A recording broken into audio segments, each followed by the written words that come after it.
언제까지 부모님께 손 벌릴 거니? 나도 형도 이 나이엔 이미 자리를 잡았어. 맞아요. 형수 수진이 거들었죠. 시댁 체면도 있고 조카들이 삼촌 보고 뭘 배우겠어요? 순간 태윤의 주먹이 꽉 쥐어졌습니다. 그때 주머니에서 진동이 느껴졌죠. 암호화된 메시지였습니다. 긴급 상황실에서 온 거였어요. 하지만 지금 확인할 수는 없었습니다. 오늘은 무슨 이야기가 이어질까요? 분당의 높은 아파트들이 가을 햇살을 받아 반짝였습니다. 추석 연휴의 고속도로는 차들로 빼곡했죠. 태유는 지하철역에서 아파트까지 걸어가며 발걸음을 일부러 늦췄습니다. 가족들을 만나는 게 이렇게 무거운 일이 된 건 언제부터였을까요? 현관문을 열자 음식 냄새와 함께 웃음소리가 들려왔습니다. 이미 모두 도착해 있었죠. 거실로 들어서는 순간 웃음소리가 뚝 끊겼습니다. 이제야 오는구나. 아버지의 목소리는 차가웠습니다. 성호는 소파에 앉아 태윤을 위아래로 훑어봤죠. 전직 교장 선생님답게 시선만으로도 압박감을 주었습니다. 죄송해요. 아버지, 지하철이 좀. 또 변명이냐? 큰형 태성이 끼어들었습니다. 검사 정장을 입은 그의 모습은 언제나 완벽했죠. 옆에 앉은 형수 소영도 태윤을 향해 못마땅한 표정을 지었습니다. 7년이야. 7년. 아버지가 한숨을 쉬었습니다. 체육대 졸업하고 7년 동안 제대로 된 직장 하나 없이 해외여행만 다니는 게 자랑스럽냐? 태윤의 가슴이 쿵 내려앉았습니다. 그 7년 동안 아프가니스탄의 모래바람 속에서, 이라크의 총성 속에서 얼마나 많은 한국인들을 구했는지. 하지만 말할 수 없었죠. 국가 기밀이었으니까요. 태윤아, 이제 30살이야. 둘째 형 태민이 의사 가운을 벗으며 말했습니다. 언제까지 부모님께 손 벌릴 거니? 나도 형도 이 나이엔 이미 자리를 잡았어. 맞아요. 형수 수진이 거들었죠. 시댁 체면도 있고 조카들이 삼촌 보고 뭘 배우겠어요? 순간 태윤의 주먹이 꽉 쥐어졌습니다. 그때 주머니에서 진동이 느껴졌죠. 암호화된 메시지였습니다. 긴급 상황실에서 온 거였어요. 하지만 지금 확인할 수는 없었습니다. 태윤아, 어머니 미란이 부엌에서 나오며 말했습니다. 엄마는 내가 위험한 곳에 다니는 게 제일 걱정이야. 해외여행 그만하고 안전한 일 좀 찾으면 안 되겠니? 태윤은 입술을 깨물었습니다. 어머니의 걱정 섞인 눈빛이 가장 아팠죠. 정작 태윤이 하는 일이 바로 위험에 처한 사람들을 구하는 일인데도 말입니다. 태윤이는 현실 도피야, 도피. 태성이 다시 말했습니다. 사회에 기여하는 일을 해야지. 공무원 시험이라도 봐. 아니면 체육 선생님이라도 하든가. 배낭여행 중독이야, 중독. 태민도 고개를 저었죠. 정신과 상담이라도 받아봐야 하는 거 아니야? 가족들의 말 한마디 한마디가 비수처럼 날아왔습니다. 태윤은 그저 고개를 숙인 채 듣고만 있었죠. 반박하고 싶었습니다. 자신이 얼마나 중요한 일을 하고 있는지, 얼마나 많은 생명을 구했는지 말하고 싶었어요. 하지만 할 수 없었습니다. 차례상 앞에 둘러앉았을 때 태윤은 조상님들께 절을 올리며 속으로 말했습니다. 죄송합니다. 언젠가는 가족들이 이해해 주실 거예요. 제가 하는 일이 얼마나 중요한지. 휴대폰이 또 진동했습니다.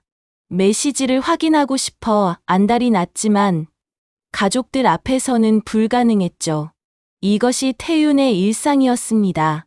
국가를 위해 목숨을 걸면서도 가족에게는 백수로 살아야 하는 삶.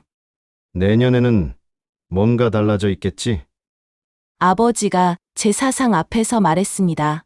태윤은 대답하지 못했습니다. 내년에도 그 다음 해에도 아마 똑같을 것을 알았으니까요. 진실을 말할 수 없는 한 가족들의 실망은 계속될 테니까요. 창밖으로 보이는 분당의 평화로운 풍경이 낯설게 느껴졌습니다. 지구 반대편 어딘가에서는 지금도 누군가가 위험에 처해 있을지 모르는데 태유는 이곳에서 백수 취급을 받으며 앉아 있었죠. 그것이 그가 선택한 삶이었습니다. 그림자 속의 전사. 아무도 알아주지 않는 영웅. 가족의 사랑과 이해를 포기하면서까지 지켜야 하는 사명감에 무게가 어깨를 짓눌렀습니다. 추석에 보름달이 떴지만 태윤의 마음은 그 어느 때보다 어두웠습니다. 아침 7시. 태윤의 눈이 떠졌습니다. 창밖으로 들어오는 햇살이 방 안을 비췄죠. 평범한 아침처럼 보였지만 오늘도 거짓말로 시작해야 하는 하루였습니다. 엄마, 저 친구들이랑 헬스장 갔다 올게요. 주방에서 아침을 준비하던 미란이 고개를 돌렸습니다. 눈빛에는 여전히 어제의 실망감이 남아 있었죠. 그래, 조심해서 다녀와. 태유는 운동복을 입고 집을 나섰습니다. 엘리베이터 안에서 잠시 눈을 감았어요. 가족에게 거짓말하는 게 이렇게 힘든 일인 줄 몰랐습니다. 하지만 진실은 더 위험했죠. 지하철을 타고 용산으로 향했습니다. 휴대폰으로 아프가니스탄 현지 뉴스를 확인했어요. 카불에서 또 폭탄 테러가 있었다는 소식이 떴습니다. 태윤의 표정이 굳어졌죠. 그곳에는 아직도 한국 교민들이 있었으니까요. 용산구의 평범한 건물 지하, 겉보기엔 그저 오래된 체육관 같았습니다. 하지만 특수 보안 장치를 통과하면 완전히 다른 세계가 펼쳐졌죠. CCT, 대테러 특수부대의 비밀 훈련장이었습니다. 태윤, 늦지 않았네. 최연수 팀장이 태윤을 맞이했습니다. 40대 중반의 그는 베테랑 요원이었죠. 태윤의 멘토이기도 했습니다. 어제 보내신 긴급 메시지 확인했습니다. 브리핑룸으로 가자. 두 사람은 복도를 걸었습니다. 벽에는 세계 각국의 테러 조직 정보가 빼곡히 붙어 있었죠. 태윤은 그중 몇 개를 직접 상대해 본 적이 있었습니다. 가슴 한편이 서늘해졌어요. 브리핑룸에서 현수는 화면을 켰습니다. 중동 지역 지도가 떴죠. 최근 이란 국경 근처에서 수상한 움직임이 포착됐어. 한국인 엔지니어들이 일하는 건설 현장 근처야. 태유는 화면을 뚫어지게 봤습니다. 7년간의 현장 경험이 즉각 반응했죠. 위험, 신호였습니다. 제가 가야 할까요? 아직은 아니야 하지만 준비는 해도. 훈련이 시작됐습니다.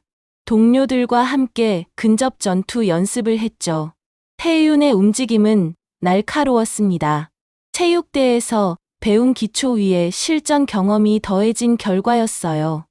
야, 이태윤. 오늘 컨디션 좋은데? 동료 정민이 웃으며 말했습니다. 하지만 태윤은 웃지 못했죠. 어제 가족들의 시선이 계속 떠올랐으니까요. 사격 훈련 시간. 태윤은 표적을 정확히 맞췄습니다. 하지만 방아쇠를 당길 때마다 가슴이 무거웠어요. 이 실력으로 얼마나 많은 생명을 구했는지 가족들은 영원히 모를 테니까요. 오후에는 언어 훈련이 있었습니다. 태윤은 아랍어와 파슈토어를 유창하게 구사했죠. 7년간 현지에서 익힌 실력이었습니다. 안녕하세요. 원어민 교관과 대화를 나누는 태윤. 그 순간 또 다른 암호 메시지가 도착했습니다. 아프가니스탄 한국 대사관, 민간인 보호 임무 관련 기밀 보고서.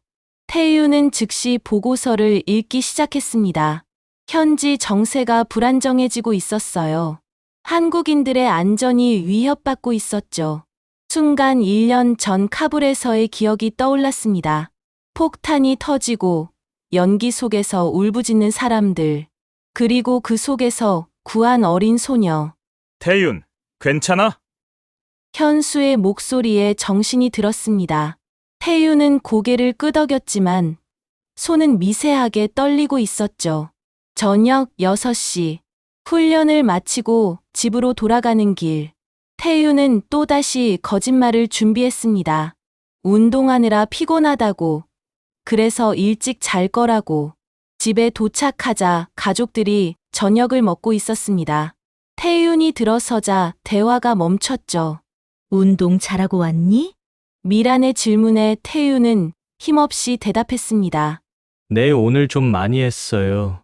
그래도 운동만 하지 말고 태성이 또 잔소리를 시작하려 했지만 태윤은 이미 방으로 들어가고 있었습니다. 방문을 닫고 침대에 누운 태윤. 천장을 바라보며 혼잣말을 했습니다. 언제까지 이렇게 살아야 하나? 노트북을 켜고 해외 정세 뉴스를 확인했습니다. 시리아, 아프가니스탄, 이라크, 위험은 도처에 있었죠. 그리고 그곳에는 항상 도움이 필요한 한국인들이 있었습니다. 휴대폰이 울렸습니다. 현수 팀장이었죠. 내일 아침 일찍 와. 중요한 미션이 있을 것 같아. 알겠습니다. 전화를 끊고 태유는 깊은 한숨을 쉬었습니다.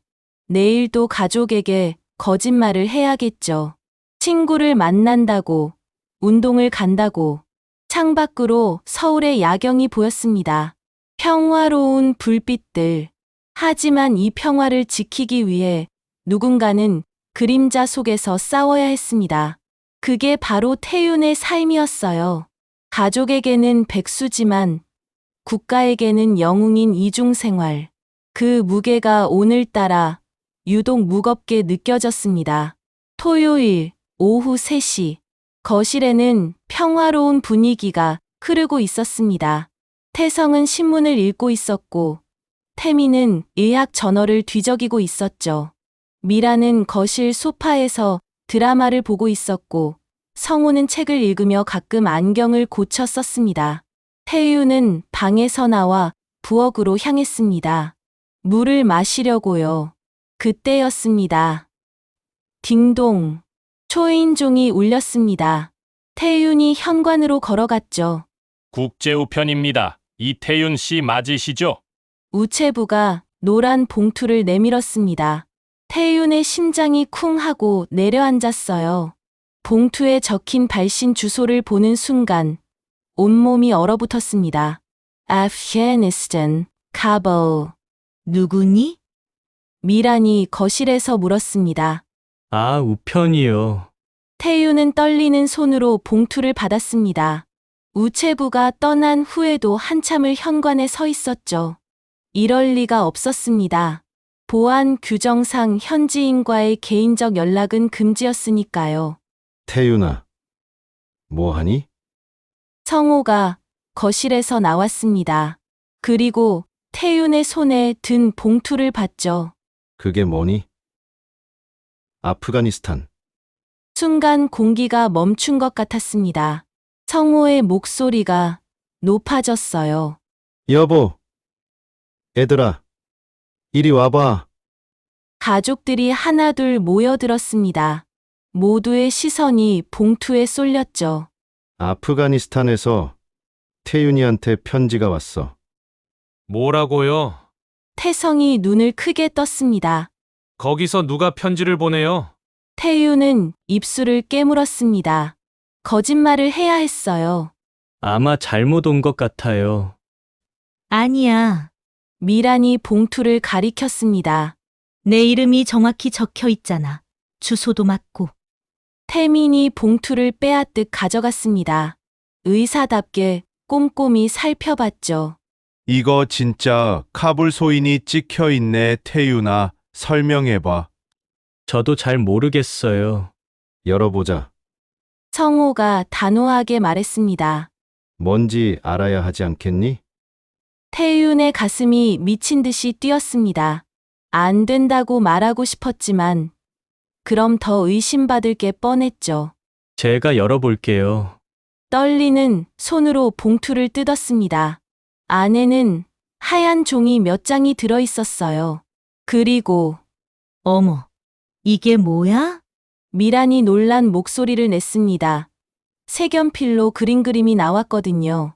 한국 전통 매듭 팔찌를 찬 남자가 그려져 있었습니다. 그 밑에는 서툰 한글이 적혀 있었죠. 태윤 아저씨, 고마워요. 가족들이 숨을 멈췄습니다. 태성이 다음 종이를 집어들었어요. 영어로 쓴 편지였습니다. 내가 읽어볼게. 태성이 천천히 읽기 시작했습니다. 목소리가 점점 떨리기 시작했죠. 친애하는 이태윤 씨께 저는 아미나의 아버지입니다. 1년 전 카불에서 테러 공격이 있었을 때 당신이 제 딸을 구해주셨습니다. 거실이 조용해졌습니다. 태성이 계속 읽었어요. 아미나는 매일 한국 아저씨 이야기를 합니다. 당신이 준 매듭 팔찌를 보물처럼 간직하고 있죠. 한글도 배우기 시작했습니다. 언젠가 한국에 가서 감사 인사를 드리고 싶다고. 미란의 눈에 눈물이 고였습니다. 성호는 입을 벌린 채 태윤을 바라봤죠. 이게 정말 내 이야기니? 태윤은 더 이상 숨길 수 없었습니다. 진실의 무게가 어깨를 짓눌렀어요. 네, 어떻게 된 거니? 태민이 물었습니다. 넌 그냥 여행 다닌다고 했는데. 태윤은 눈을 감았습니다. 7년간 지켜온 비밀이 이렇게 드러나다니. 하지만 아미나의 편지 앞에서는 거짓말을 할 수 없었어요. 편지에는 더 많은 내용이 있었습니다. 폭탄이 터진 그날, 태윤이 연기 속으로 뛰어들어 아미나를 구한 이야기, 부상을 입으면서도 끝까지 아이를 보호한 이야기. 딸이 그림을 그렸습니다. 생명의 은인을 잊지 않겠다고. 한국은 평화의 나라라고 믿습니다. 소영이 그림을 다시 들여다봤습니다. 거기엔 한글로 더 많은 글씨가 있었죠. 여기 봐요. 태윤 아저씨는 영웅이에요라고 써 있어요. 순간 태윤의 눈에서 뜨거운 것이 흘러내렸습니다. 가족들 앞에서 우는 건 처음이었어요. 하지만 멈출 수가 없었죠. 미안해요. 태윤이 겨우 말했습니다. 정말 미안해요 말하고 싶었는데 할 수 없었어요. 가족들은 여전히 충격에서 헤어나오지 못하고 있었습니다. 백수라고, 현실 도피자라고 비난했던 막내가 사실은 생명을 구하는 사람이었다니. 성호가 떨리는 손으로 안경을 벗었습니다. 그리고 천천히 물었죠. 태윤아, 도대체 넌 누구니? 거실의 공기가 무겁게 가라앉았습니다. 성호의 질문이 끝난 후 아무도 말하지 않았죠. 시계 초침 소리만이 정적을 깨뜨렸습니다. 이게 정말 우리 태윤 이야기냐? 성호의 목소리가 떨렸습니다. 40년간 교장으로 살면서도 이런 충격은 처음이었죠. 손에 든 편지가 마치 천근처럼 무거웠습니다. 태윤은 고개를 들었습니다. 눈가에 아직 눈물이 맺혀 있었죠.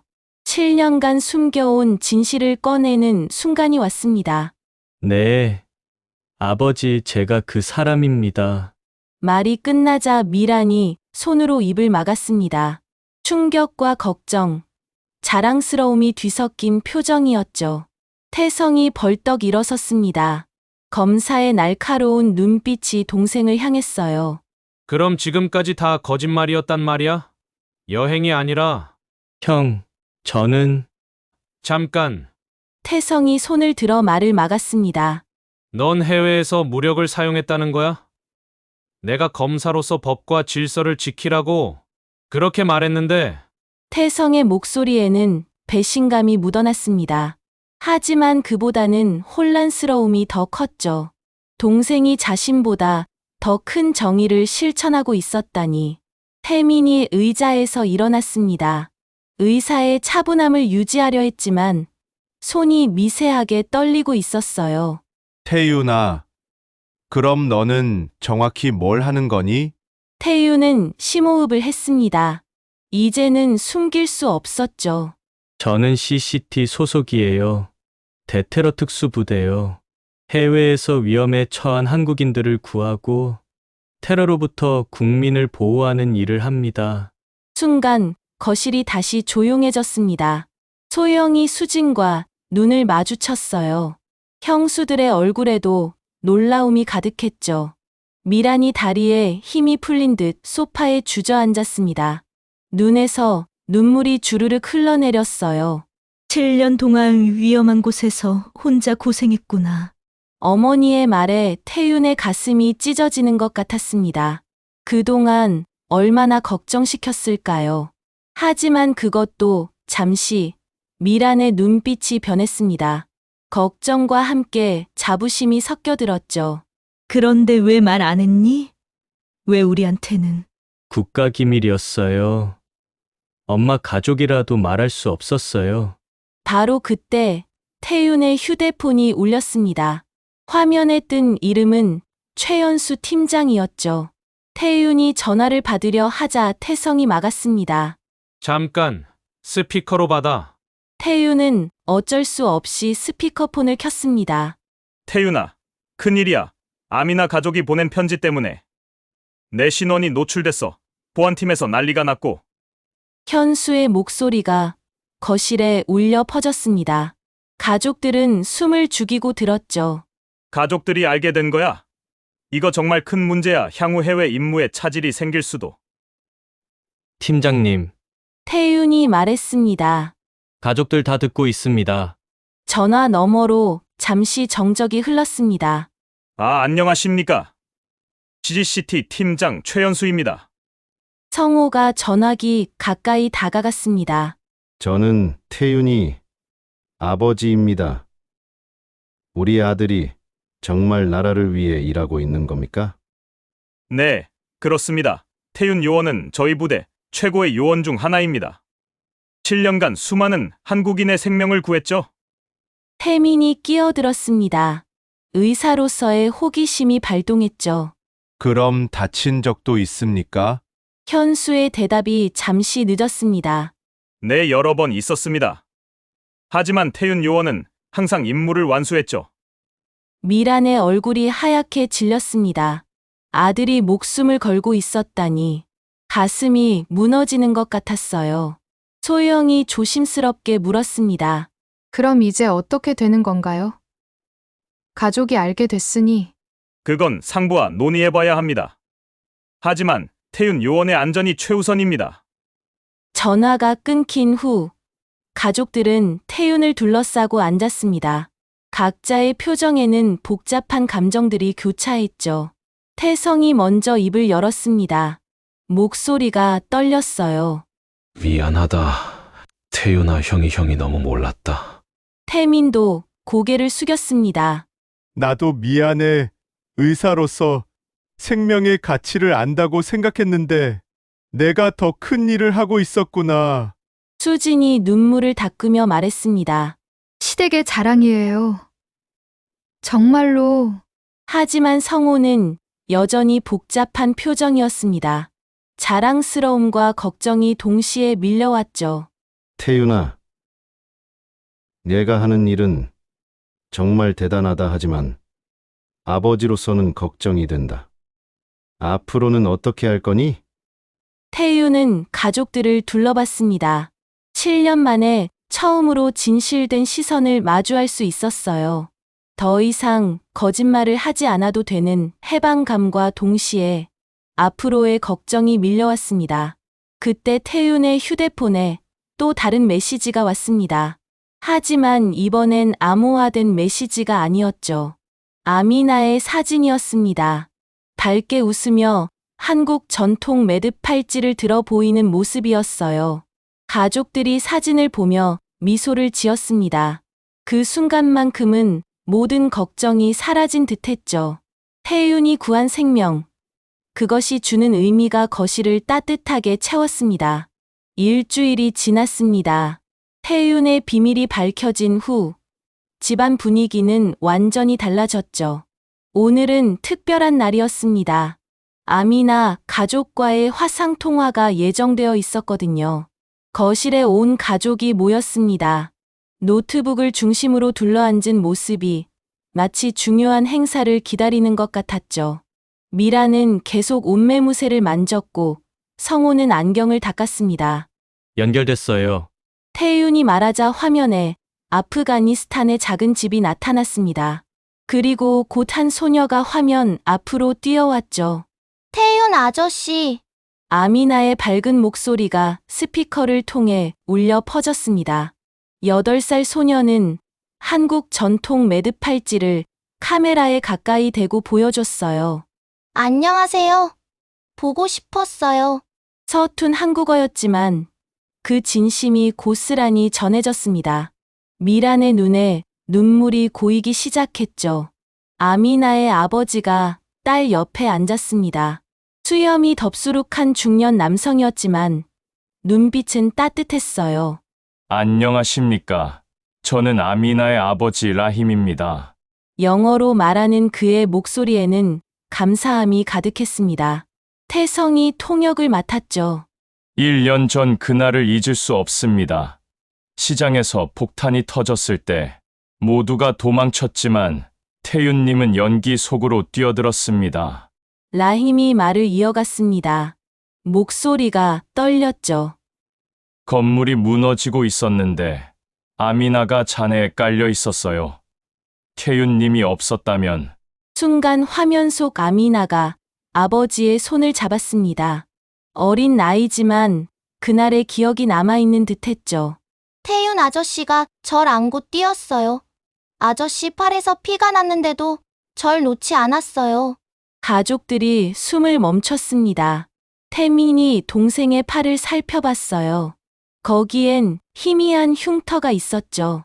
그동안 운동하다 다쳤다고만 했었는데 라임이 계속 말했습니다. 한국은 평화의 나라입니다. 전쟁으로 고통받는 우리를 도와주셨으니까요. 태윤님 덕분에 우리 가족이 살았습니다. 성호가 화면을 뚫어지게 바라봤습니다. 40년간 교육자로 살면서 수많은 제자를 가르쳤지만 가장 자랑스러운 제자는 바로 자신의 아들이었다는 걸 깨달은 순간이었죠. 아저씨, 가족도 보고 싶었어요. 아미나가 갑자기 말했습니다. 태윤이 당황하며 가족들을 봤죠. 아미나야, 여기가 우리 가족이야. 태윤이 한 명씩 소개하기 시작했습니다. 아미나는 고개를 끄덕이며 들었어요. 할아버지, 할머니, 안녕하세요. 형들도 안녕하세요. 서툰 한국어 인사에 모두가 웃음을 터뜨렸습니다. 긴장이 풀리는 순간이었죠. 아미나야, 한국어 정말 잘하는구나. 미란이 말했습니다. 통역을 들은 아미나가 수줍게 웃었습니다. 태윤 아저씨가 한국은 좋은 나라라고 했어요. 그래서 매일 공부해요. 화상 통화가 끝난 후 거실은 한동안 조용했습니다. 각자가 방금 본 것을 소화하고 있었죠. 태성이 먼저 입을 열었습니다. 태윤아, 형이 정말 잘못 봤다. 법으로 세상을 바꾸려 했는데 너는 직접 생명을 구해서 세상을 바꾸고 있었구나. 태민도 고개를 숙였습니다. 의사로서 병원에서 환자를 치료하지만 너는 더 큰 상처를 치유하고 있었네. 전쟁의 상처를. 성호가 자리에서 일어났습니다. 그리고 태윤 앞에 섰죠. 아들의 어깨에 손을 올리며 말했습니다. 40년 동안 교육자로 살면서 가장 자랑스러운 제자는 내 아들이었구나. 미안하다.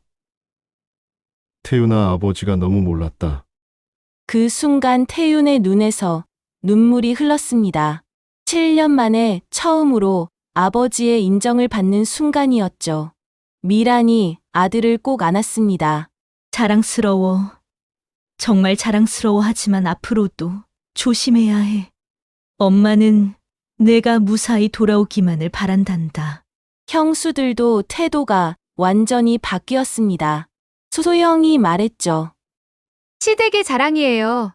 조카들한테도 꼭 알려줄게요. 삼촌이 진짜 영웅이라고. 6개월이 흘렀습니다. 태유는 이제 더 이상 거짓말을 하지 않아도 됐죠. 가족들은 그의 일을 이해하고 지지했습니다. 어느 날 또 다른 편지가 도착했습니다. 아미나가 보낸 2번째 편지였죠. 한국어 실력이 많이 늘어 있었습니다. 태윤 아저씨, 그리고 아저씨 가족분들께 안녕하세요. 저는 이제 한국어를 더 잘해요. 아저씨가 자랑스러운 한국 사람이라고 우리 학교에서 발표했어요. 다음에 꼭 한국에 가고 싶어요. 사랑해요. 가족들이 함께 모여 답장을 썼습니다. 각자 한 문장씩 적었죠. 마지막에 성호가 적었습니다. 아미나에게 우리의 자랑스러운 아들이자 오빠가 너를 구해줘서 기쁘단다. 언제든 한국에 오렴. 새로운 해외 임무를 떠나는 날이 왔습니다. 이번엔 가족들이 공항까지 배웅을 왔죠. 더 이상 숨길 필요가 없었습니다. 조심히 다녀와. 태성이 동생을 안았습니다. 우리나라 대표로서 자랑스럽게 꼭 무사히 돌아와야 해. 태민도 걱정스러운 눈빛으로 말했죠. 출국장으로 들어가기 전 태유는 가족들을 돌아봤습니다. 모두가 손을 흔들고 있었죠. 더 이상 실망한 얼굴이 아니었습니다. 자랑스러움과 사랑이 가득한 눈빛이었어요. 비행기 안에서 태유는 아미나의 편지를 다시 꺼내 읽었습니다. 그리고 창밖을 보며 다짐했죠. 가족과 세계 평화, 두 개 다 지킬 수 있어. 이제 그는 진정한 의미의 전사가 되었습니다. 그림자 속에 숨어 있지 않아도 되는 가족의 사랑과 지지를 받는 자랑스러운 전사로 말이죠.